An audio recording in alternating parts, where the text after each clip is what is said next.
Instead of piercing the base of her spinal column and taking her life as its owner no doubt intended, the shot merely sent her staggering a few steps forward. By the time the next shot rang out the searingly hot line of its passage, sending civilians shrieking and screaming for cover, she was already well into motion. Her swift stride devoured the distance between her and the nearest kiosk, a single biotic leap launching her across the trading floor, carrying her toward the relative safety afforded by the vendor and the thick, heavy plating of its durasteel. A third shot rang out at the epicenter of her leap, punching through her weakened defenses to draw first BLD.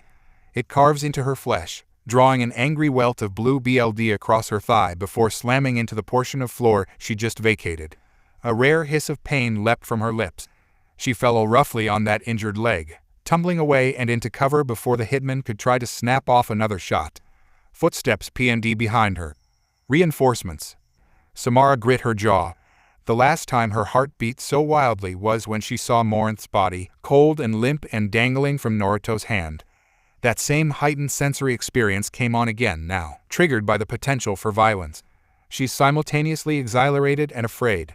There was a time, long ago, when firefights like this excited, thrilled her. She lived for the rush of combat, the fierce freedom that came when you were fighting for your very life. Now, she feels old, tired. Her submachine gun feels heavy in her hands. In that instant, she wanted nothing more than to return to the Prometheus and depart, to leave this den of thieves and liars behind. But it seems that the assassin disagrees. They, whoever they are, clearly want more than drawn BLD. They want her dead. Samara takes a moment to ponder this as she pokes her head out of cover, ducking down as another shot screams past. She wonders who could have ordered such a thing. Shepard? No. That one was many things, but not a coward. She wouldn't have ordered her Turian boyfriend, the wonders of that listening device, to snipe her purely out of spite. She didn't operate that way. Or maybe she did. Regardless of the motive, it meant that the party behind this had a vested interest in seeing her dead. Though who was complicated, why was easy enough? Prior to this engagement, her task had been a simple one, if a tad mysterious. Naruto had asked her to deliver an intriguing packet of data from the Cerberus files to one Liara Tisoni. Supposedly, she was a dear friend of Shepard's. They'd even been NTMT, once upon a time, during the hunt for Saren. Needless to say, those feelings had cooled significantly since the commander's death. According to the Miranda's files, they hadn't spoken since that first fateful visit to Ilium some months ago. No emails, no keeping up via the extranet. Nothing. From what they knew, Tisoni had a vendetta against the Shadow Broker, not a force to be crossed lightly. But Samara was nothing if not loyal, and this presented another valued opportunity to cultivate a valuable resource. The maiden had been suspicious, of course, but one did not question a Justicar like Samara long before they recognized their cause to a futile one. And once she'd seen the data, all inquiries had ceased. Going after the Shadow Broker. It had seemed like such a simple task at the time. Apparently, it was important enough to warrant the execution of a Justicar. Bang. The harsh and deafening crack of a Black Widow to her left jerked her out of her thoughts, alerting her to the presence of another sniper, this one closer somewhere out of sight. She didn't know if this was friendly fire or no, only that it didn't hit her or graze off the ruined husk of her cover. Her arm popped up and fired blindly, the gun rattling in her hands as she swept it back and forth. A trio of pained grunts answered her. More fire tore away at the kiosk, trying to strip her of cover. Instead, she strips them of their lives. Samara boosted her barriers and lurched upward. The bullets fly through the airs, ready to claim her life. She doesn't breathe. Every fiber of her being is focused on this single, monumental. Then those bullets stop violently short, colliding with a barrier sprung from nowhere. The bullets flatten, turning magma red before they're flung back at her in every direction.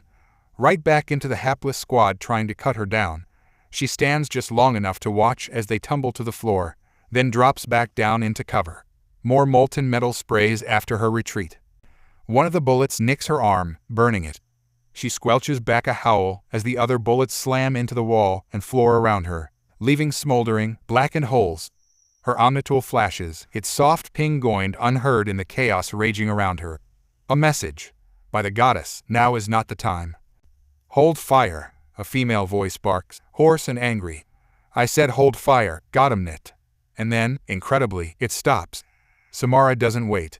She pops up again, grinding the remaining troopers to a gory smear on the ground in the time it takes for the speaker to blink and dropping down before the lone Asari can draw a bead on her. Then the words hit her. No. She knows that voice. She fought with her once. A snake of dread coils in her gut. Samara steps out. Vasir, she lifts her gun. The Asari stands in the center of the trading floor, wearing gunmetal blue azure armor. A smile poised on her lips, an M15 Vindicator assault rifle lifted delicately to rest against her shoulder. Samara felt a tiny bad of sweat trickle down her cheek and grips her own Avenger tightly. Her hands feel sweaty. This is no mean foe for her to vanquish. The Asari standing before her may be younger, but she is also a force of nature in her own right. Killing her will be no easy feat, even if she's finally alone. Well, sit in a stick. It really is you. She drops the assault rifle to her side, grinning slightly. I can't believe it. Samara, you haven't changed a bit. I was what, 100 the last time I saw you? Her laugh is dry, an almost throaty cackle. Sardonic? And here you are, all these years later, teaming up with my target. Small galaxy, huh? And then the smile collapsed inward on itself like a black hole. All of the humor drained from her purple-tattooed face within a blink. Drop your weapons. You're of no use to me dead. The elder Asari was incredulous. Disgust and incredulity twined within her. You would do this? Violate your own code? Hey, it's nothing personal. The spectre shrugged. I'm just here for your boss, really. Broker's orders. He's got one hell of a price on his head, and apparently the collectors pay well for that sorta SHT. I figure one of his crew ought to make for pretty good bait. And hey, if one more DMN human has to disappear to keep the galaxy safe, then it's a small price to pay. Samara fought a smile. She didn't know about the data. Her response time was much too soon for that. She'd come here for another reason entirely. We shall see. She thinks of Naruto. She has to think of him before her resolve weakens. Vasir sneers, gracing her with an irreverent smile. I guess we will. In that instant, the Justicar caught a flicker of movement near the south trading floor. She fought another smile. No, you won't. From out of nowhere, Black Widow barked again. Violet BLD spattered the sidewalk. What in the hell? Vasir never noticed or heard the shot until that last instant. Until the heartless crack of perhaps the galaxy's most powerful rifle deafened her ears. She was left looking down, her hand FSTNG against the small hole where her stomach had once been. The rifle clattered out of her hands. Even then, she could have done something. Retreated. Applied Medigel. Something. Anything. Instead, shock took hold and throttled her common sense into oblivion. Her mind refused to comprehend this. Couldn't wrap itself around the ideal that she, a F-seeking spectre, had simply been shot. And by then Naruto was right on top of her. Funny thing about us humans, his voice hissed menacingly into her ear, we're not as stupid as you might think. Be sure to say hello to your little broker in hell. You'll be joining him soon enough. Oh, SHT. Vasir's mind raced like a rabid rat in a maze, scrambling for a solution in what she very well believed might be the very last instances of her life. No. She tried to fling herself away in a biotic charge, but her body wouldn't respond. No. Too injured. No. Rifle lay just out of reach. No. She only had her pistol left, and no backup to call upon. Nuo. Her hand was moving, yanking it free, but even as it did, time seemed to slow to a crawl around her. Naruto was moving. So was Samara. She'd only have enough time to shoot one of them. Then she would die. Even then her mind raged against it. No, not like this. No, no, no, no, no, oh dear sweet goddess, please no. Seething with despair, she swung around, line up a shot with her Carnifex, bringing it up. She takes another step forward and pulls the trigger.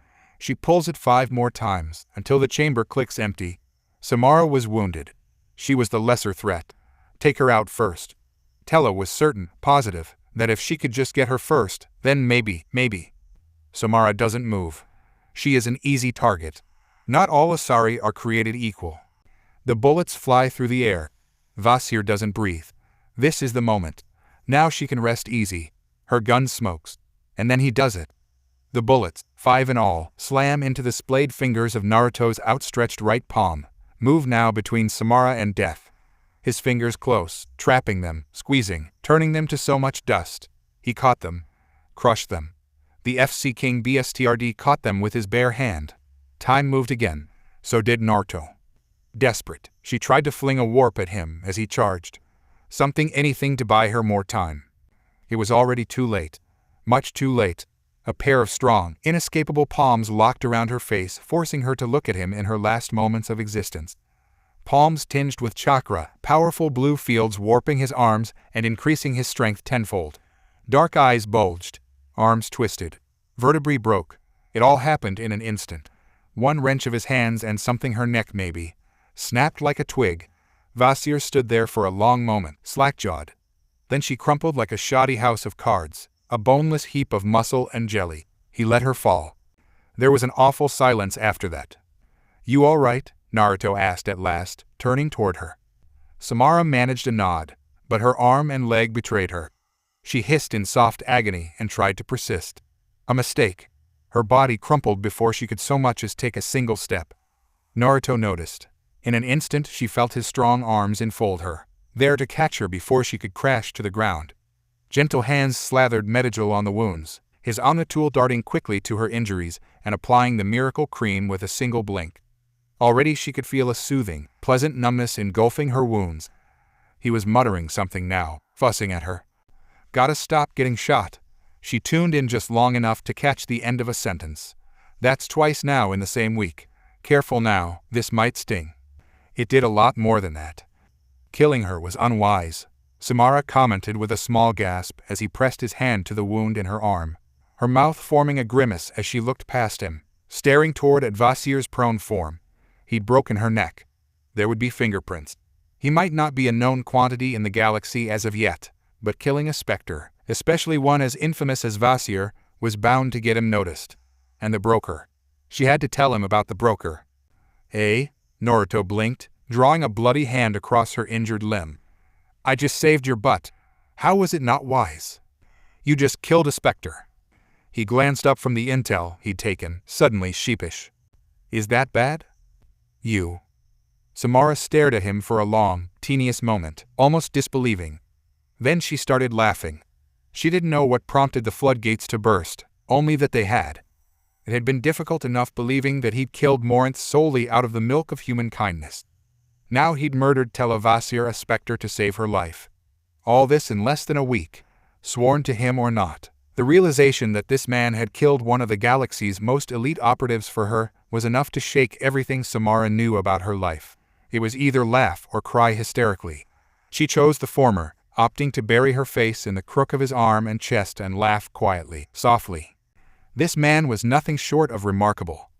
Ah, if only they'd met when she was a maiden. She would have gladly taken him then. But it was too late for her now. More than 100 years had been spent pursuing her daughter, dedicating herself to the code, both body and soul. That wasn't something you undid overnight. No, she couldn't give in to this dalliance, even if it was permitted by the code. What did it matter if he was the only man who'd proved himself worthy in her eyes? Nothing, she told herself.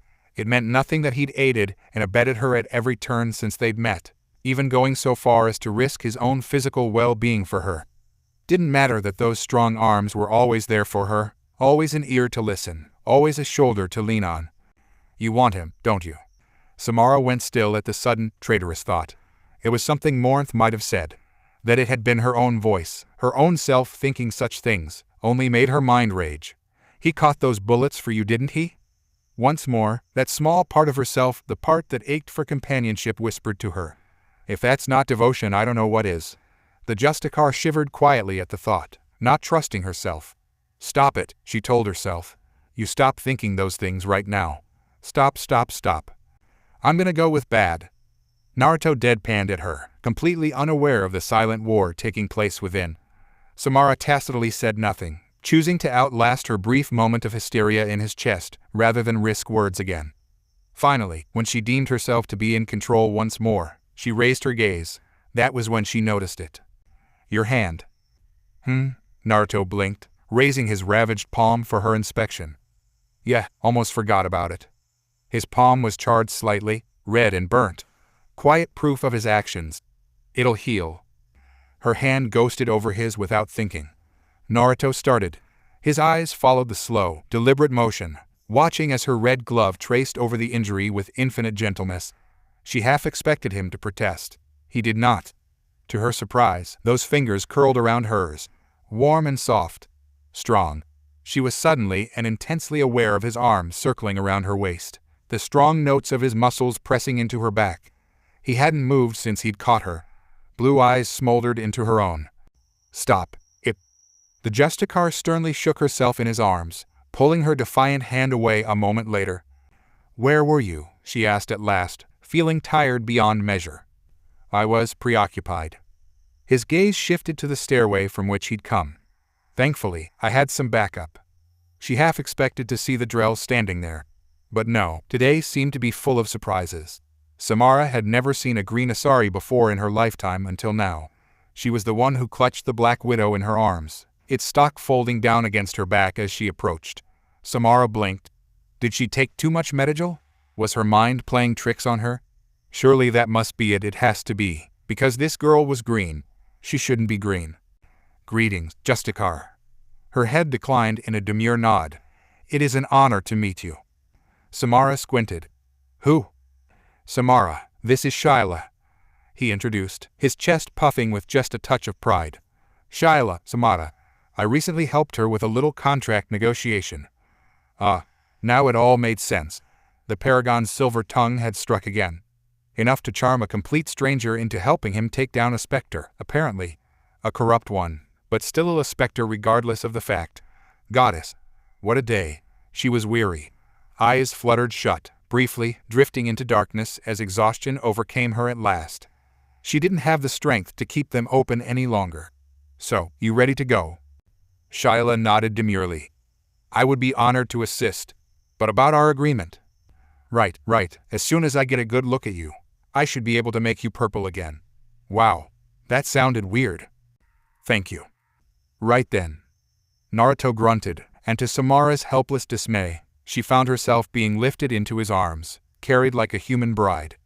"Up we go. Can't have the authorities interdicting us. But first."